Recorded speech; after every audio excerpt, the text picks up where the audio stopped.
is right here. We gon' give them what they came for.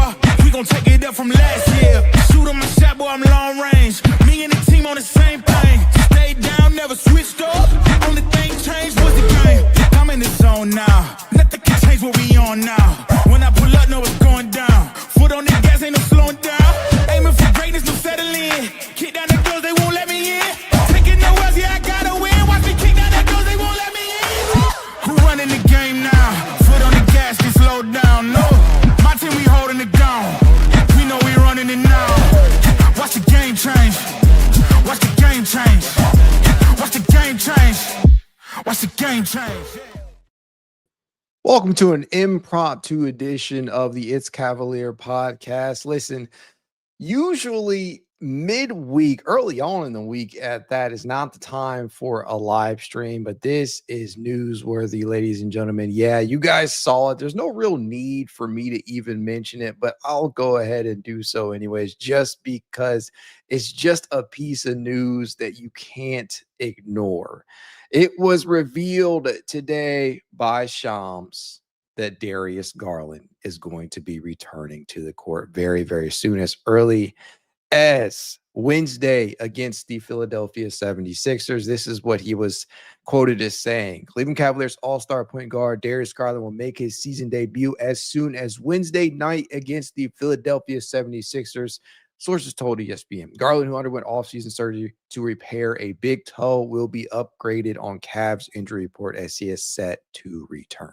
That, ladies and gentlemen, is big news for a Cleveland Cavaliers team that obviously has not gotten off to the best start. A lot of that has to do with some of the injuries that they have sustained and entered the season with in general, and Darius Garland is part of that alongside Max Strus. We know that Sam Merrill with the hip pointer, Jarrett Allen with the broken finger, and so on and so forth. The Cavaliers have been no stranger to injury to begin this season. Despite that, they've begun the year 4-3, but there have been some problems along the way, and a lot of that is on the offensive side of the basketball in terms of offensive creativity, lack of dribble penetration, an inability to get the bigs or the front court in general involved as much in the offense as they have been used to just last season.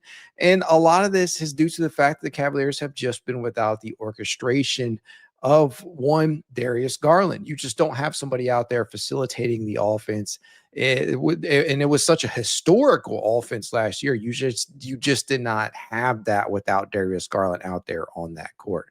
Now, to begin the season, the Cavaliers, right? They at 4-3, they have a number of nice things that they have done, but there are also a lot of things that can be directly attributed to Darius Garland's absence. The drives, I already mentioned that. Dribble penetration. The Cavaliers as a team right now rank just 26th in the entire association in drives per game at 38.3, and they're knocking down 47.9% of their field goals off of drives. That's about middle of the pack. So you not only lost the ability to drive in droves, but you lost the efficiency that you were getting from a Darius Garland so often doing that, who was 6th in the entire league last year in drives, right? And so when you don't have him out there, you have this lackadaisical mindset of offense. You know what?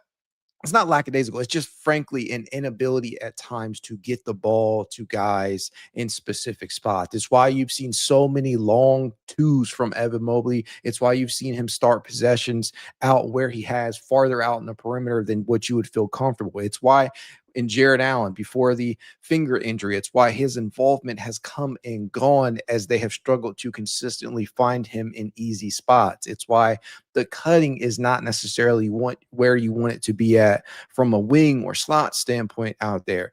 There's just a lot of things, and the over-reliance on the triples, what have you, because of this lack of dribble penetration is where you really have felt his absence the most. So having him back out there, a guy who was coming off a fringe all-NBA type of season where he was named to the all-star team for what was it?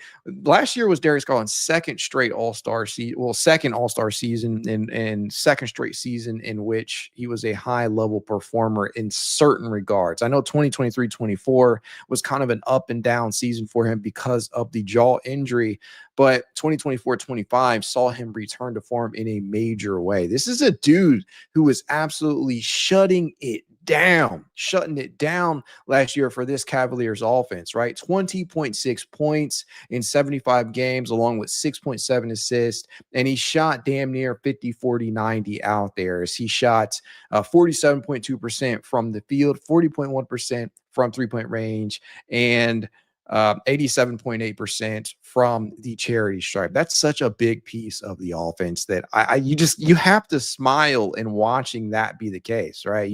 You see DG out here. This is one of his best shots the entire season last year, where you have him hitting that game winner against the Detroit Pistons. That was a hell of a game right there. But I'll tell you what, man, I'm just so damn happy, so damn glad to have this guy back, because after that injury, where he suffered it during the latter stages of the regular season, but he re-aggravated it against the Miami Heat. And after that occurred, obviously this dude was just not the same. He was basically on one foot, one leg at that time. So the mobility was sapped, the ability to get to the rim at will, that was sapped, the ability to get the ball back to back to the bigs out there. That took a major hit, as Evan Mobley and Jarrett Allen both, right? They lacked as much involvement as you would have liked, because Donovan Mitchell was basically thrown into that lead guard role, a place where we know he can function, but it's not his most optimal position.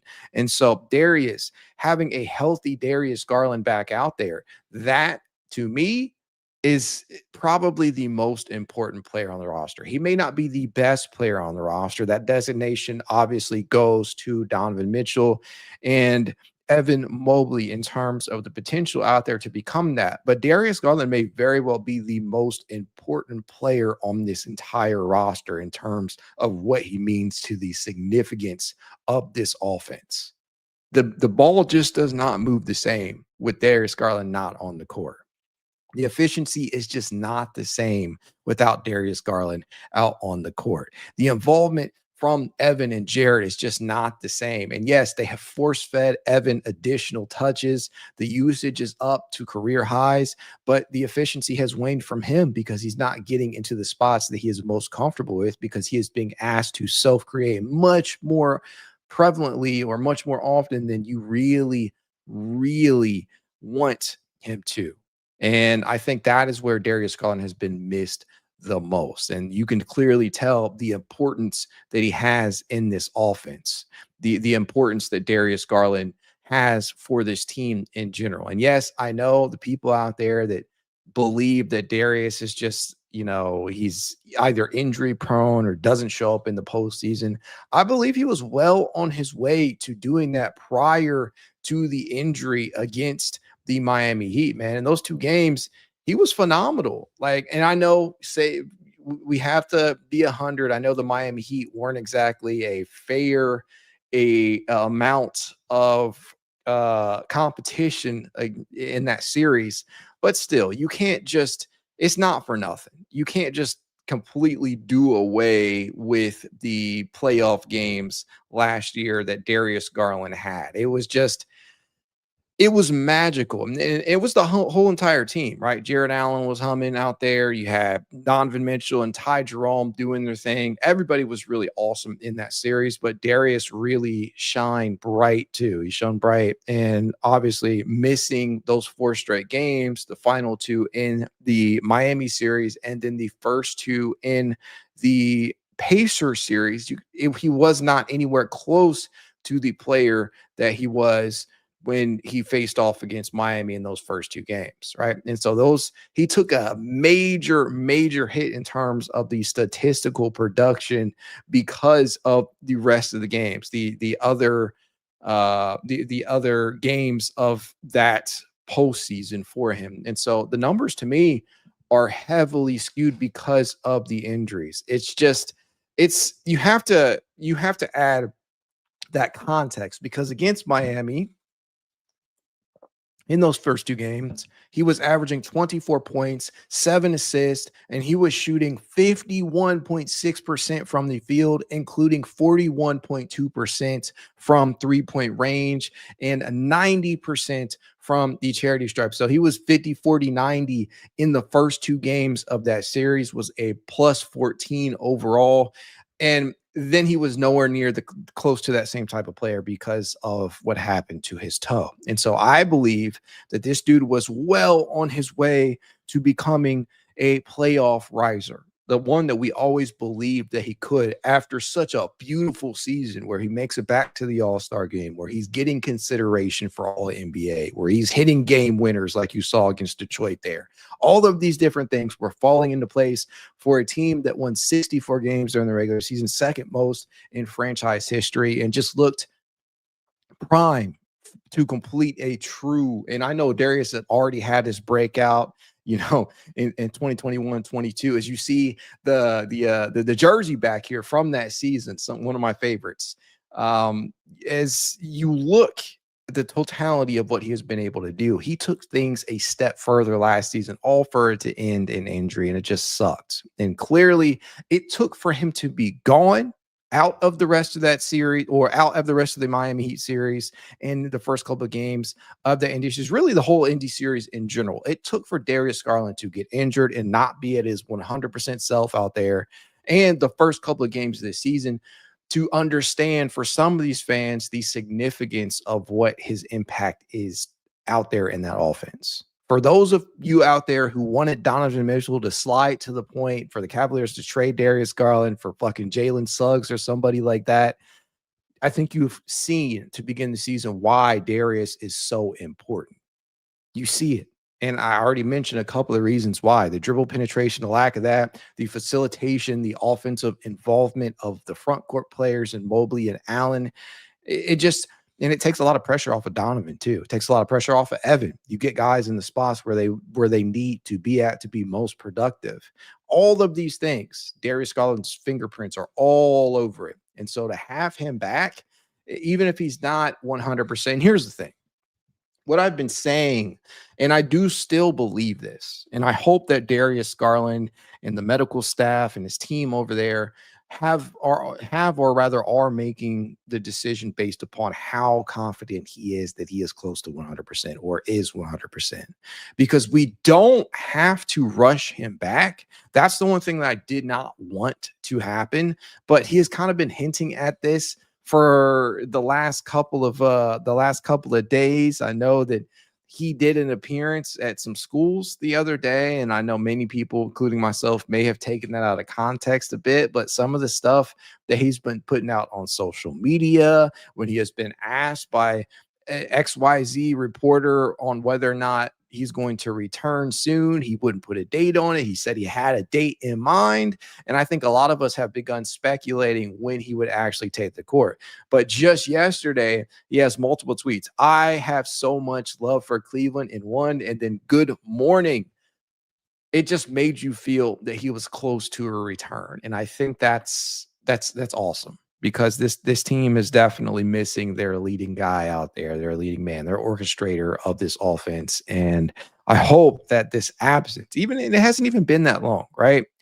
It's only been 7 games into the season. It's felt like an eternity because it's sandwiched in between the end of last year and the first 7 games of this year has been in an off season where there have just been rumors running rampant about whether or not Darius should be traded, or, all these different things have been said and mentioned. And so it has felt like forever, even though it's truly only been, less than 10 games. So glad to get him back early. Hopefully they don't overexert him earlier on, let him get back into the swing of things. We know that he's been a full participant in practice and scrimmages and whatnot. We know that his play style has rendered him susceptible to a lot of facial hits and things like that. But he genuinely looks like he has added some weight. He looks like he has added some muscle. He looks a little bigger out there, a little bit more mature, obviously. And I think that's what you want, because he would not be the first guard to deal with injuries earlier on in his career before he had to adjust, put on some additional muscle, what we call armor out there. and go on and have a long and fulfilling career. And I think a lot of people, when they think of that conversation, they think about Steph and the ankle injuries that he has sustained. And with Darius, it's a little different because some of the injuries that he has had to deal with are kind of fluky, right? I think a toe sprain is very fluky. I don't know about you guys. I think a broken jaw, that's fluky too. That's not something you can really prevent. You just got hit in the face. Maybe you change your play style a little bit. Maybe in terms of the aggressiveness, because Darius, as I mentioned, sixth in total drives last season, was very efficient when doing so. Maybe you change that up a little bit, but that is not one of those injuries that you can say, oh, this guy's injury prone, or you just use it as ammunition in that type of discussion, because that's just not fair. But the toe sprain, that is also another thing to me. I don't know if that was really preventable. It just got re-aggravated, and it happened at the worst possible time after a season in which DG the PG plays the most games of his career during the regular season. Right? 75 games. That was by far the most of any season that he has had in the entire 7-year career once he takes the court now. His previous career high was 69 games back during the 2022-23 season, which is subsequently Donovan Mitchell's first year in Cleveland. And he played like an all-star during that season too, just wasn't named to it. And so for Darius, I just hope that he is actually close to 100% and he's not just rushing his way back. But I have faith that that's not the case. I think that they genuinely have just been playing it cautious with him. And I think that's the right approach, especially with what you have seen with some of these other injuries pop up. And a lot of people, a lot of teams, it's not just the Cavs, a lot of teams are dealing with injury right now. But Cleveland has obviously been snake bitten by a number of them to begin the season. And we already know they entered the year with many of them to begin with. And so if you can keep him upright, you can keep him healthy, you can manage him the same way that they're doing with other players on the roster, i.e. Lonzo, I think you're going to be okay. And speaking of Lonzo, right, this takes a lot of pressure off of a guy like him. And we know he drew the first start of his Cavaliers tenure just the other day. And what I can say is this: having the additional creation, whether that be off ball or on ball creation by Darius Garland available to you now, that makes Lonzo's job a lot easier. That makes his role a lot easier. And the nice thing about that dynamic is that the skill overlap, the skill sets do not overlap in the same ways that Ty Jerome's did with both Darius and Donovan last year. A lot of the things that Lonzo is capable of providing to the table, they don't overlap necessarily with Darius. So you can play those two alongside one another. And I think that as a connective passer out there, I think that that's really going to help Lonzo start to take off more too. We already know the shot is going up, but Darius's overall impact is going to be felt roster wide, rotation wide. I know Jarrett, assuming he's back out there, we know that he's dealing with the broken finger, that it may be a little bit touch and go in terms of treatment and managing that. I think that having Darius back in the fold is going to see a general increase in touches, or at the least attempts, for Jarrett, who, let's be honest, I mean, he was already trending downward in terms of total touches over the last couple of seasons. But to me, I think that anytime you have gotten him involved, he has shown you that he can be a very productive player. And a lot of that starts at the one position with Darius Garland. And I think that this is just going to be something that we all need to have a deeper appreciation for. As of right now, just to kind of tie a bow on that, Jarrett was 1, 2, 3, 4, 5, 6, 7, 8th. Jarrett Allen, as it speaks right now, or as it stands right now, Jarrett Allen is 8th. This man, starting 5 for your Cleveland Cavaliers, is 8th in total touches per game at 31.6. There are 7 players ahead of this dude who has been an all-star in this league, who has been productive when you actually get him the ball. That's crazy to me. But moreover, I think that increases just a bit. I think he gets closer to 34, 35 once Darius really gets rolling again and he really can get Jarrett in his particular spots. It's just going to be stuff like that where you see this impact felt as they roll out Darius. I don't know just yet. I haven't checked to see what the plan is in regard to minutes, or if he's actually going to be managed in that way, or if they're going to play it cautiously with how long he's out on the court, or if he's going to do like stints. He's going to have like certain stretches during a quarter where he'll play 3-4 minutes. I don't know. But what I can say is that I don't really harbor any hesitation the same way that I have.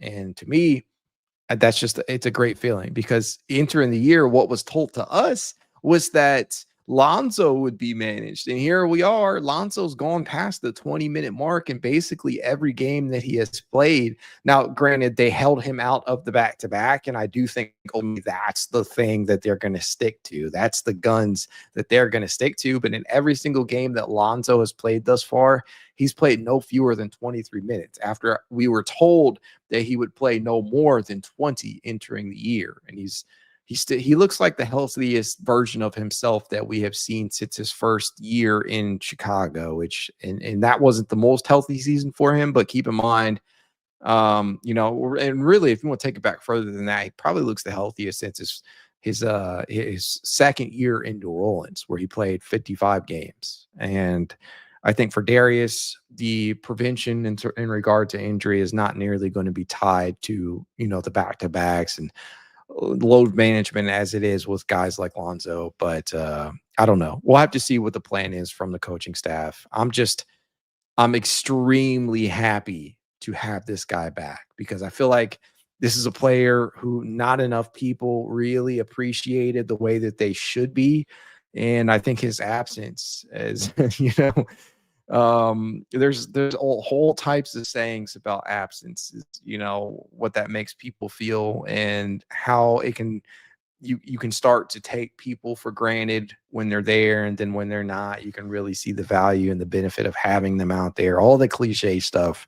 But it's clear with Darius, and I hope that is to you guys too out there after watching him not be a part of the action for the first 7 games of the season. And so to have a matchup against the Philadelphia 76ers too, that's probably going to be a fun one to watch, because as we see, Tyrese Maxey, who is in that top 10 point guard discussion right now, has been absolutely balling. I don't know if you guys have been watching Philly this year. And, in years past, it would be nothing to turn on the game and see Joel Embiid, even though as injury prone as he is, look like an MVP candidate when he's actually healthy.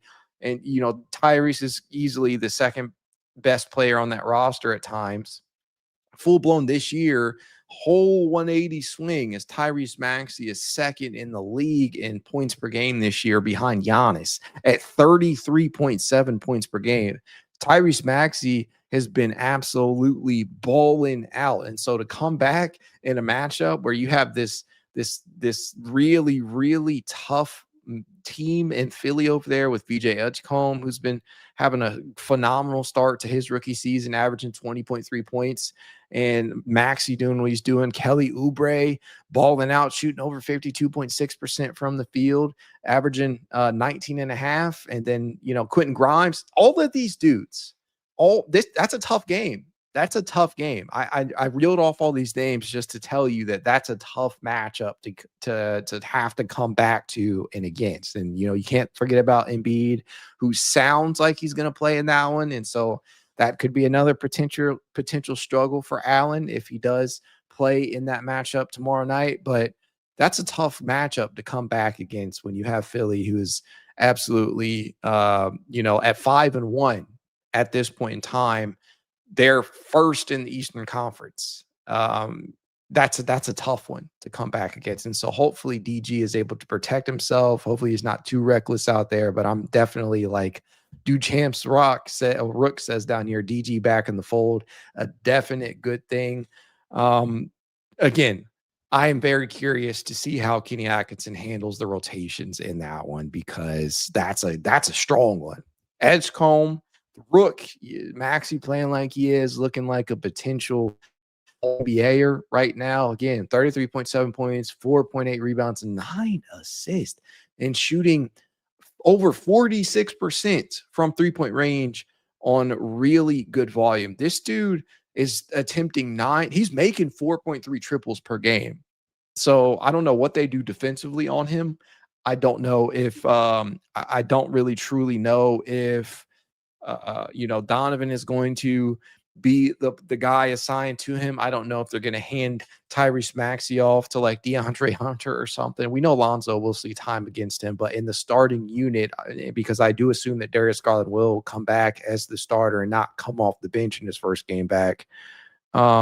I truly don't know. In regard to Embiid, I do see the comments down here. I know that they are saying that he is not doing back-to-backs. I know that's been the plan for Embiid since the season began, but honestly, I don't know. So I'm not gonna bullshit you. I don't know about that one, but based upon some of the wording that we have seen, I don't know. He might actually play. Maybe he deems it worthy. Maybe that's a matchup that he sees and says on paper, I want to play these guys. Who knows? But I know that he is at this point in time, because Philly, they do play today, and he has only played in 4 games this season, and he is, averaging his minutes are way down right now. His averages are obviously down as a result. Joel Embiid right now is only playing 22.3 minutes per game, but in that limited action, he is averaging 17.3, pulling down 5.3 boards, and shooting 38.9% from deep. And so he's still effective, but who knows if he'll actually play in the second leg of that back-to-back. But what I can say is this: if he does, that's going to be a tough game for the Cavaliers to handle if Jarrett Allen isn't at full strength, and with Darius Garland's that being his first game back against Maxey and Edgecombe and them dudes. But I'm just happy. I truly am, because it's felt like a lifetime since we have seen this guy. As Chaz Erica 9856 says down here in the chat, Tyson versus Maxey show. Yo, Tyson has been absolutely balling lately. That has been a player that I think we have all been excited to watch in the early stretches of the season, as the Cavaliers have given the young player, the sophomore, extended run. And I think that it's only paid off, right? He is coming off of this 3-game stretch where he is absolutely scorching twine. And I dropped a video about him the other day. If you hadn't seen it, go check it out. But over Tyson's last 3 games, this dude is averaging 18.3 points, and he is shooting 53.8% from the field, including 45.8% from three-point range. And the craziest part about all of that, and I mentioned this in that video, all of Tyson's shots from range have been of the catch and shoot variety. He doesn't have a single pull-up triple. It's all catch and shoot. It's a lot of it is out in transition. Some of it is just simply being available for spray outs off of, from an Evan Mobley drive and kick, or a Donovan Mitchell drive and kick. Alonzo, we saw the beautiful one he had in the left-hand corner against Atlanta in the late stages of that game, like the final minute or so. It's all catch and shoot. And so Tyson, he has been up to the challenge of facing off against some of these tougher opponents. And I know that on the defensive side of the ball with Tyson, specifically in reference to the defensive side of the ball, in regard to facing off potentially against Tyrese Maxey in some minutes, the defensive field goal percentage doesn't paint him in a nice light right now. But what I can say is this: he has made shot attempts for opponents really difficult at times. I know the fouling, that's something that he clearly has to work on. As he had 2 fouls in the span of 1 minute time, and in the span of 10 seconds of game action against Atlanta. Stuff like that he has to improve upon on the defensive end. But the one thing I can say is that he has made life difficult on opposing players, his matchups, despite the defensive field goal percentage being so high. It's above 50% as we speak right now, which is not necessarily great from a statistical standpoint, but that is where some of that tracking data can be a little bit deceiving, and you have to actually watch the film. And add to that the fact that he's almost averaging a steal and a block per game. That's just great production you're getting out there. So I don't doubt that Tyson will be up to the task of defending Tyrese Maxey, but it's going to be dependent upon what types of matchup hunting Kenny's going to go for defensively, and how the Cavaliers start the game off from a rotational standpoint. Is the entire starting 5 that we envisioned to begin the season, meaning Darius, Donovan, DeAndre, Evan, Jarrett, do they finally make their season debut as a unit, or do we get Darius coming off the bench with Don and Tyson starting at the 1 and the 2? Who knows? I'll be very interested to see what Kenny goes with that. But I would have to believe, as of right now, I would have to believe that it's probably option number 1, where we get Darius in his usual spot and he doesn't come off the bench, because I just don't see that being the case. I think that they're just, even if they don't play him extended minutes, even if he plays like 20, 24 minutes, something like that, even if it's something like that, I just don't see Darius coming off the bench. Now, he has started all but 4 games of his career, right? Every single game that Darius has appeared in, um, basically all of them he has started. He's played in 382 games. He has come off the bench in just 4 of those 382, and that happened back during the 2020-21 season. Since he's had his breakout in 2021-22, as again I point to the mixer jersey back here for Garland from that awesome season, that vibes filled season. He has started every single game that he has appeared in, even if he is coming back off of injury. Now, I know this is probably the most significant that he has dealt with outside of the jaw injury, where he missed extended time. But still, I just don't know what Kitty's plan is there. Speaking of some of the comments down here, Peaceful Warrior 9518 says, is it against the rule for Darius to wear a football helmet to protect his face? Maybe a mask. Maybe we see a Batman type mask out there. I don't know, but maybe that could be in the cards for Darius as time goes on. But it's warranted at this point in time because he's been whacked. It's felt like multiple times each season, whether he's poked in the eye. We all remember that. Gary Trent Jr. in that in the first game of the season, was it during the 2023-24 season or the 2022-23 season? I can't remember, but Gary Trent Jr. with the eye poke, that was brutal. The numerous slaps to the face that he has endured, the pummeling that he got from Kristaps Porzingis that resulted in the broken jaw. This man has just dealt with facial injuries or bruises or whatever, what have you, and all seasons that he has played is what he has felt like. But even last year, when he plays career best 75 games, you can't escape such a bad timing of an injury that is the toe that had nothing to do with the face. So I don't know. It's just all fluky shit that he has dealt with. And that's what gets me really irritated sometimes when we talk about Darius and his injury, whether or not he's injury prone. I don't necessarily think that's the case. I just think he's dealt with some very fluky ass injuries. You can't tell me that a broken jaw is something that you could have prepared or prevented. You can't tell me that a toe sprain that required surgery that severe, you can't tell me these are injuries that you could have really done something to prevent. They just happen. It's like the dislocated thumb that DeAndre Hunter suffered against Indiana. That's that type of shit that happens in a game where you're like, man, this is terrible luck, terrible timing. And that's exactly what it has. After his maybe the best season of his career last year, it just happened at the worst possible time. And so to get DG back, it's just such a phenomenal thing. I'm excited. You guys let me know how you feel, obviously, but this just definitely means that the Cavaliers are due to take another step forward. And yes, Lord Luke Forever, who says, I saw Bonds Hemps from ESPN say that at this point he would take DG over Ja Morant. What's your thoughts? I shared this, and I've been sharing this a number of times on social in case you haven't seen it, Luke.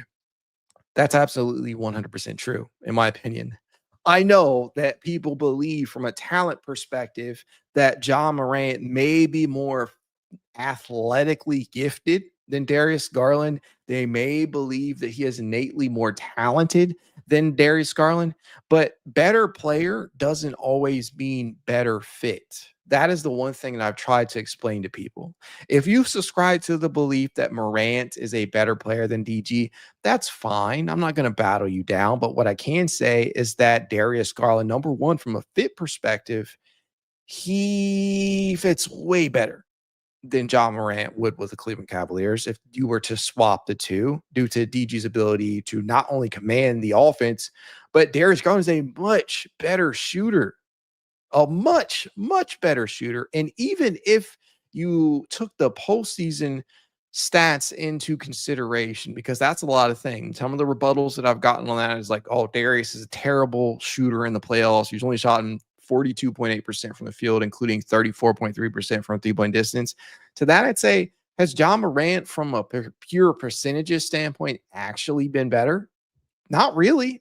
He's 1 percentage point better in terms of the three-point shot, and he's actually been relatively healthier than Darius, and he's a career 44.5% from the field in terms of the overall field goal percentage. But the thing that hurts Ja the most in terms of the context for the Cavaliers is the inability to knock down the three-point shot into space. If you were to swap the two, you would essentially have two of your starting five not be able to competently space the floor, that other being Jarrett Allen. So it's a non-starter to me.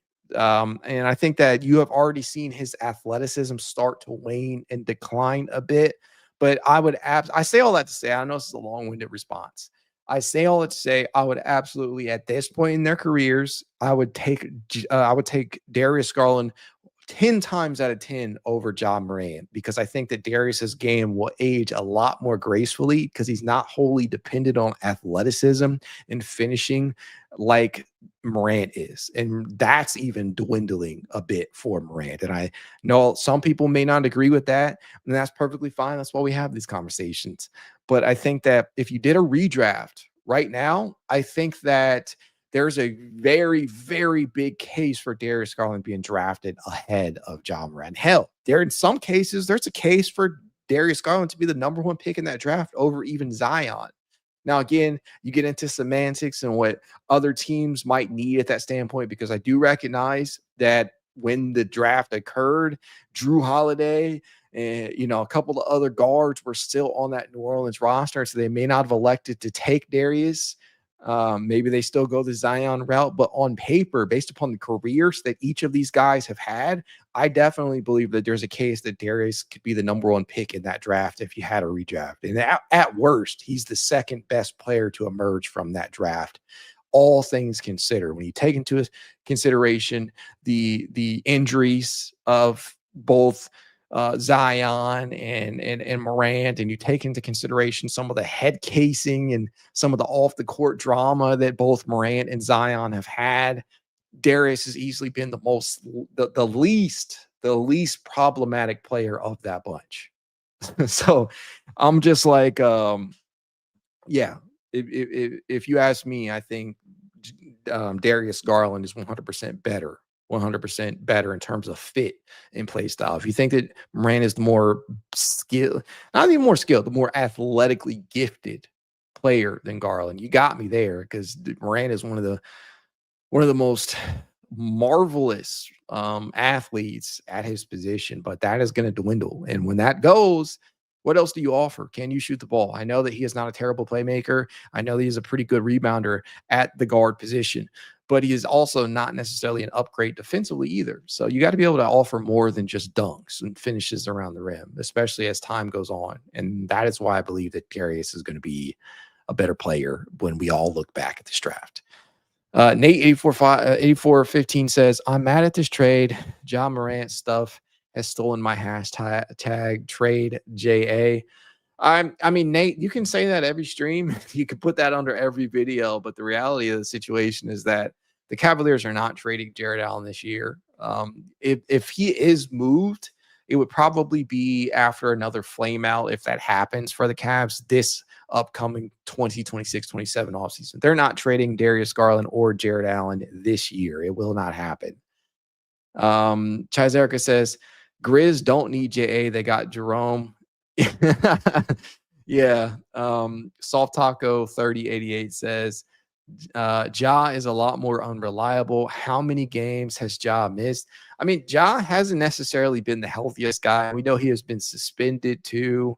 All of these different things, but he's never played in a season Morant has never played more than 67 games in any singular season. Darius Garland, I just told you guys, Darius just came off a 75 game season, and he was well on his way to putting up even more prior to that injury.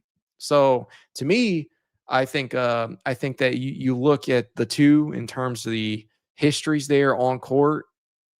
Darius Garland clears in that regard. Morant, obviously, he is, he's dealt with his own things off the court, but Darius, you don't have those issues. Morant has played 314 total games. Garland has played 382. I'm telling you, man. I'm telling you, DG is the better player. Better fit, better player, not as much of a head case. I don't have to worry about that. But I think that's probably a good stopping point for such a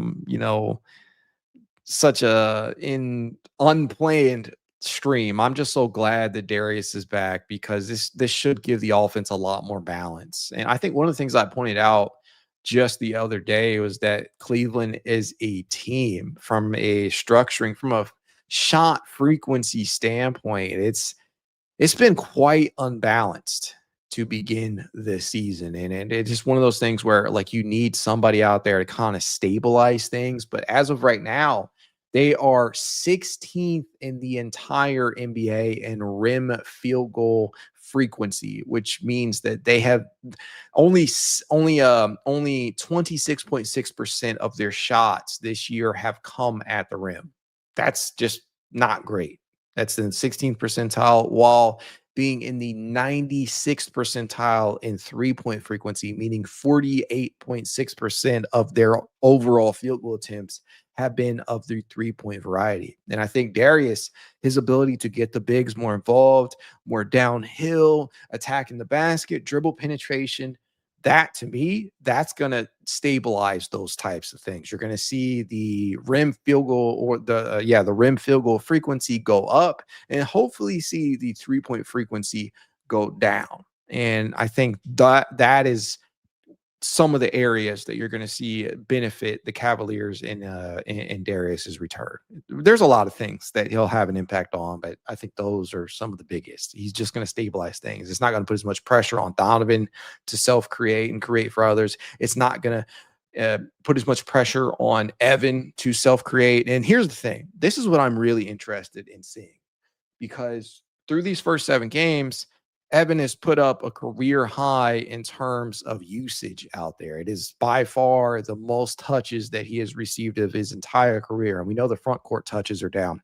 But as of recording this today, Evan is at 25.4% in terms of usage rate, which is in the 87th percentile for all bigs out there. He is ninth. He is ranked 9th among bigs in usage, behind Kristaps Porzingis, Nikola Jokic, which is a big name to be tied to, and Anthony Davis, who is he was in the 92nd percentile. And so anytime you're included around names like that, you know that the utilization is up. And so with Darius returning, I'm very curious to see what happens with those touches, because Evan, as things stand right now, Evan Mobley is leading the Cavaliers in total touches per game. Donovan Mitchell has been a very, very close second. But with Darius returning, who was the lead last year, I'm really curious to see what direction they go in that regard. As of right now, I believe that Evan is at he's at 77.1 touches per game. Donovan Mitchell's at 71.7, and then third is Lonzo at 62.2. And so with Darius returning, does Evan's touches per game take a hit? The short answer is yes. But the question is how much? Do the overall touches go down and the front court touches go up? Because right now, Evan is averaging 40.3 front court touches. I think that you see a decrease in overall touches, but I do think you see an increase in terms of front court touches, as Evan is being put in places that better suit him around the basket. And he's able to make some of these cuts, and he's getting lobs, something that you haven't seen as much of right now. And I think in terms of total paint touches too, that's something that can't be ignored. I think the paint touches go up too. Jarrett Allen leads with 8 paint touches per game, and Evan is second at 5.7. But I think that, despite touches likely going down, I think that is an area where Evan's touches kind of improve, because last year he was at 6.6. And so he's down basically a full touch per game in terms of paint. So I think the efficiency is going to go up. Touches will go down from an overall standpoint, but front court and paint touches will go up for both Evan and Jarrett. And the other player that will likely be impacted by this is probably going to be DeAndre Hunter. That's another good question too, because not only is Jarrett Allen sacrificing as oftentimes the fifth option in that very, very offensively packed starting five, DeAndre Hunter is obviously the fourth option as well. And DeAndre, he has benefited from increased utilization this year too in that front court than he got last year with the Cavs. This year, DeAndre Hunter has had, and this is no lie, 25.2% utilization rate, which is in the 95th percentile. By far blows anything out of the water that he had previously had. His previous career high in usage was 80 at the 80th percentile at 21.7%. Last year with Cleveland, in the 27 games that he played with the Cavs after that trade, his utilization rate was 18.6. So he's basically his usage has skyrocketed 7 full percentage points. With Darius back in the fold, what does that do to his on-ball utilization? Do they play him more lineups with the bench to make use of his ability to self-create? Does he become a spot-up shooter again? Is that what we get out of him? And that's not to say that he can't be impactful in that role, but I do think that there are a lot of these trickle-down effects that will now be called into question, or we'll have to keep track of as the season goes on, because of getting Darius back. Because now the thought process is we still want to prop Evan back up, but we also want to make sure that other guys are eating as well. Does DeAndre Hunter, does he see an overall decrease in touches and utilization? Does Evans take a massive hit? Does Jarrett's go down even further? What happens with Donovan Mitchell's? Does Lonzo, as a result of having Darius back, is he relegated to more of an off-ball role, where we know that he can be impactful as an off-ball shooter when the shot is dropping?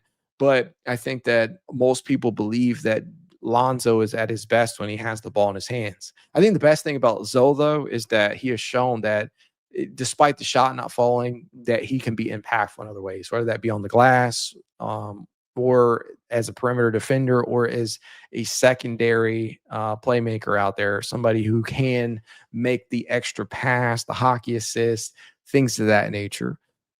But there are so many different questions that need to be answered, and the only way that we're going to see them answered is by viewing them on the court. That's really all that there is to it. Chaz Erica says, I'm all for Lonzo being a 3-and-D wing. That's essentially what Lonzo is at this point in time of his career. He has knocked down close to 37% of his triples over these last 4 games. And from a positional breakdown standpoint, whether people knew this or not, Lonzo has actually spent time playing at the point, at the 2, and at the 3. 37% of his minutes have come at the point, 39% have come at the 2, and he's actually played 24% of his minutes at the 3. And in lineups with Lonzo Ball at the 3, the Cavaliers have a positive point differential of plus 17.7. They are holding opponents to 105.6 points per 100 possessions, which is the defensive rating, which is amazing. And the offensive rating when he is at the 3 is actually just crazy, 123.3. And so it's a small sample size, obviously, the 6 games I think that he's played in. But what you can say is that he has been impactful no matter what position that he's played in. He's actually the numbers suggest that his worst position right now has actually been the 2, as the team has a negative point differential of negative 25.6, but such a small sample size that I can't take any of these numbers too seriously. But what I'm trying to say is I believe that he can be impactful wherever he is out there, even if he's not knocking down the 3-point shot. It's super high efficiency. But as I have said, and I will continue to say, as long as Lonzo is knocking them down at least 37, 38% on like 4 or 5 attempts per game, while providing the playmaking, while providing the defense, and hopefully the rebounding, we're good, because that's really all that we need from Lonzo. It would be nice to see him get up to around 39, 40% from deep.